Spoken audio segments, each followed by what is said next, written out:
محترم ناظرین اور ناظرات،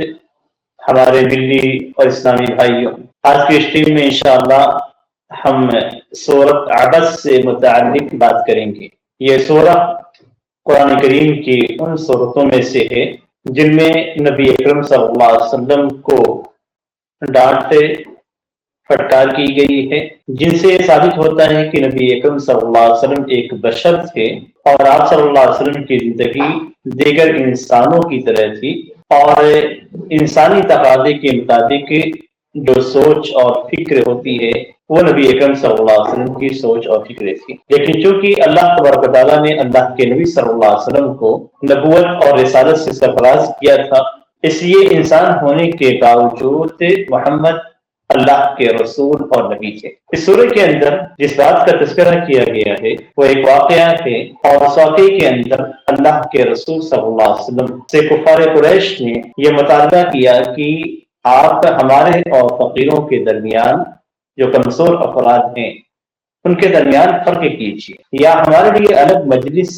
اور الگ بیٹھک آپ رکھیے، اور ان کے لیے الگ معاملہ کیجیے، ان کے ساتھ آپ الگ انداز میں رہیں، الگ مجلس میں بیٹھیں، اور ہمارے ساتھ آپ الگ مجلس میں بیٹھیے، اور خاص مجلسیں ہماری ہونی چاہیے جس میں آپ ہمارے ساتھ اکٹھا ہوں۔ اور اس سلسلے میں اللہ تبارک و تعالیٰ نے قرآن کریم کے اندر سورۃ الانعام میں ذکر فرمایا ہے کہ وَلَا تُطِعِ الَّذِينَ يَدْعُونَ رَبَّهُم بِالْغَدَاةِ وَالْعَشِيِّ يُرِيدُونَ وَجْهَهُ، اے اللہ کے رسول آپ ان لوگوں کو اپنی مجلسوں سے دور نہ کریں جو دنوں رات سے صبح و شام اللہ تبارک و تعالیٰ کو اپنے رب کو پکارتے ہیں، اور ان کا مقصود صرف یہ ہوتا ہے کہ کسی طریقے سے رب کی رضامندی حاصل ہو جائے۔ اللہ تعالیٰ نے ایسے افراد کو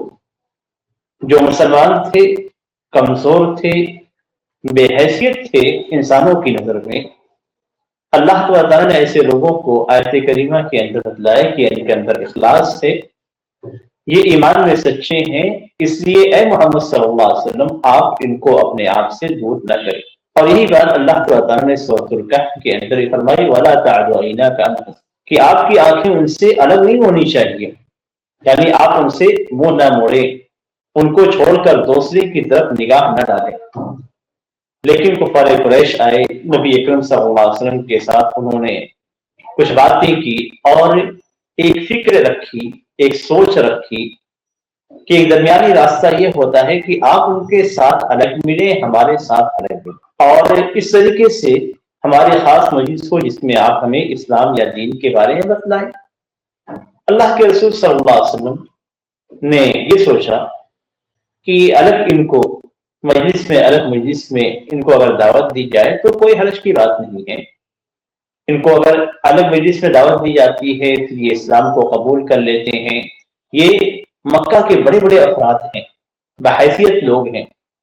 جب یہ اسلام قبول کر لیں گے تو ان کے ساتھ ساتھ قوم کے دیگر افراد بھی اسلام کے اندر داخل ہو جائیں گے، اور جب اسلام میں داخل ہو جائیں گے تو مسلمان ہونے کے ناطے آگے یہ توادر اختیار کریں گے، اس طریقے سے سارے مسلمان ایک ہو جائیں گے۔ یہ نبی اکرم صلی اللہ علیہ وسلم کی سوچ تھی۔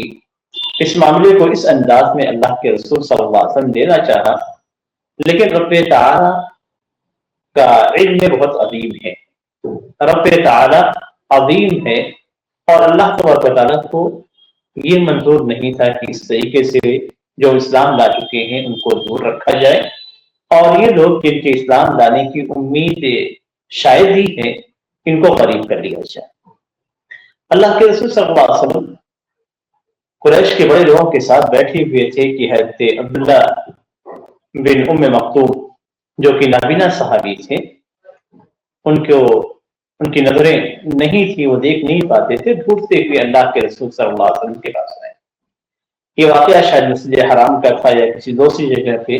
کسی کھلی جگہ پہ تھا۔ یہ آئے اور آ کر تلاش کرنے لگے اللہ کے رسول صلی اللہ علیہ وسلم کو، اور اللہ کے رسول صلی اللہ علیہ وسلم کفار قریش کے ساتھ تھے، جو اکابر قریش ان کے ساتھ بیٹھے ہوئے تھے۔ اکابر قریش کے مجلس میں جب یہ آنے لگے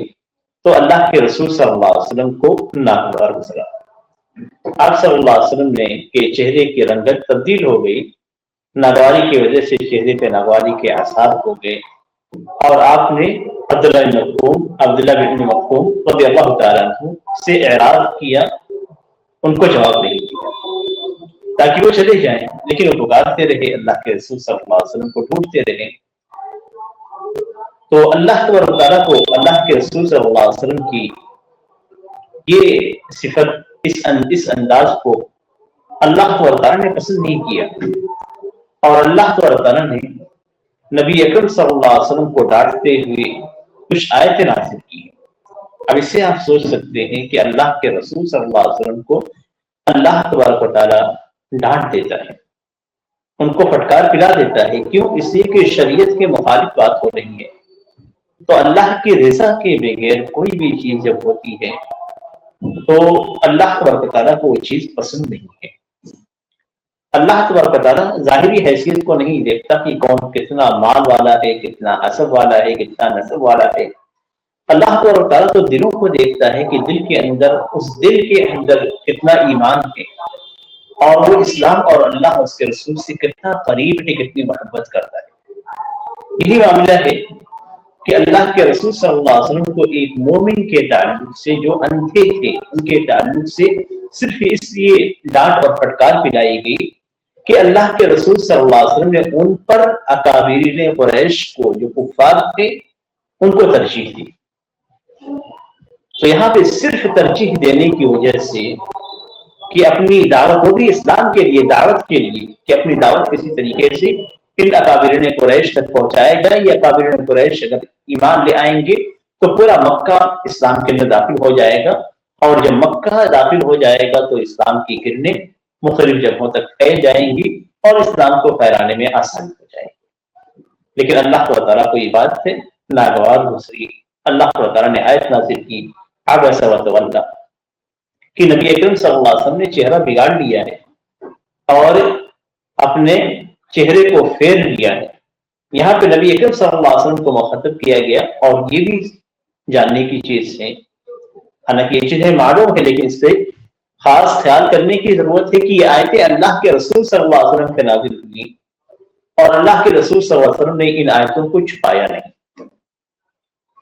اگر چاہتے تو ان آیتوں کو اللہ کے رسول چھپا سکتے تھے، لیکن اللہ کے رسول صلی اللہ علیہ وسلم کو حکم دیا گیا تھا کہ آپ تبلیغ کریں، تو ایک ایک آیت کو اللہ کے رسول صلی اللہ علیہ وسلم بیان کیا، جبکہ یہ آیتیں نبی اکرم صلی اللہ علیہ وسلم کے خلاف ہیں۔ پھر بھی آج تک یہ آیتیں اور قیامت تک انشاءاللہ یہ آیتیں پڑھی جائیں گی جن میں نبی اکرم صلی اللہ علیہ وسلم کو پھٹکارا گیا ہے۔ عبس وتولی ان جاءہ الاعمى، کہ انہوں نے منہ کو بگاڑ لیا اور ناگواری کے اثرات ان کے چہرے پہ ظاہر ہو گئے، منہ کو پھیر لیا، صرف اس وجہ سے کہ ان کے پاس سے ایک اندھا آ گیا۔ وما یدریک لعلہ یزکیٰ، آپ کو کیا معلوم، ہو سکتا ہے کہ وہ اپنے آپ کو پاک و صاف کر لے، او یذکر فتنفعہ الذکر، یا وہ نصیحت حاصل کرے تو اسے نصیحت سے فائدہ پہنچائے۔ اما من استغنی فانت لہ تصدی،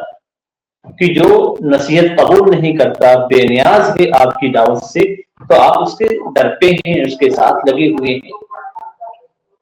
وما علیک الا یزکر، اور اگر وہ نصیحت حاصل نہیں کرتا تو آپ کو کیا فرق پڑتا ہے؟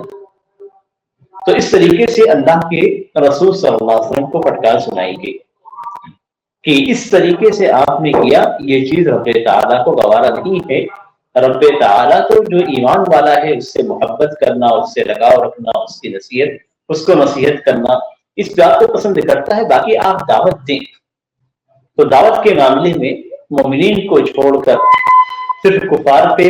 دھیان رکھنا اور مومنین سے اکثر کٹ جانا، یہ نبی اکرم صلی اللہ علیہ وسلم کی اس دعوت سے ہمیں پتہ چلتا ہے۔ یہ واقعہ ہے جس کے پس منظر میں یہ سورہ نازل ہوئی، اور اس سورہ کے اہم مقاصد کے اندر سب سے پہلا مقصد نبی اکرم صلی اللہ علیہ وسلم کو عتاب اور نبی اکرم صلی اللہ علیہ وسلم کو ڈانٹ اور پھٹکار پلائی گئی، وہیں پہ فقیر اور مسکین افراد کا تذکیہ کیا گیا۔ یہاں پہ دعوت اور قرآن کے مقام کو اس سورہ کے اندر بلند کیا گیا ہے، اور یہ بتلایا گیا ہے کہ قرآن کریم یہ نصیحت کی کتاب ہے، یہ شرف اور منزلت کی کتاب ہے، اور کوئی بھی شخص اس سے مستغنی نہیں ہو سکتا ہے۔ اس سورہ کے اندر مرنے کے بعد اٹھائے جانے کے کئی دلیلیں قائم کی گئی ہیں، اور یہ بتلایا گیا ہے کہ کس طریقے سے رب تعالیٰ مرنے کے بعد اٹھائے گا، اور اس کے لیے دلیلیں دی گئی ہیں۔ اس میں انسان کی پیدائش، زمین سے پودوں کا اگنا، اور زندگی کے راہوں کا آسان ہو جانا۔ اسی طریقے سے قیامت کی ہولناکیوں کا منظر پیش کیا گیا ہے اس سورہ کے اندر الصافہ، اور یہ بتلایا گیا ہے کہ اس دن تو ہر شخص اپنے قریبی افراد سے ہی بھاگے گا، جبکہ ہوتا کیا ہے کہ مصیبت کے وقت آدمی اپنے قریبی افراد سے جڑتا ہے، لیکن اس وقت کچھ ایسی کیفیت ہوگی کہ ہر شخص اپنے قریبی افراد سے ہی بھاگے گا، اپنے والدین سے، اپنے بیوی سے، اپنے بھائی سے، اپنے اولاد سے۔ اس طریقے سے ہر شخص سے اپنے قریبی افراد سے بھاگے گا، اور اس کے اندر یہ بتلایا گیا کہ اس دن دو قسم کے چہرے ہوں گے۔ اس دن دو قسم کے چہرے ہوں گے، کچھ چہرے ایسے ہوں گے جو بالکل چہچہاتے ہوئے ہوں گے اور ان پہ خوشی کی لہریں دوڑ رہی ہوں گی، اور دوسرے ایسے ہوں گے جو اپنے برے اعمال کی وجہ سے بالکل تھکے ہارے اور خراب صورت میں ہوں گے۔ اس سورے کے اندر آخر میں اللہ تبارک و تعالیٰ نے انسان کی طبیعت کا ذکر کیا کہ انسان کا مزاج کیسا ہوتا ہے، یعنی انسان کا مزاج یہ ہوتا ہے کہ وہ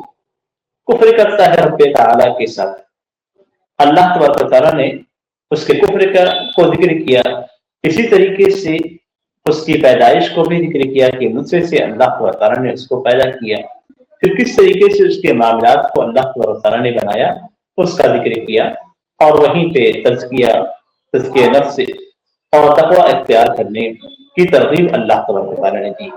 تو یہ اہم پیغامات تھے اس سورے کے، جن میں اللہ تبارک و تعالیٰ نے ہمیں بہت سارے اہم پیغامات دیے ہیں،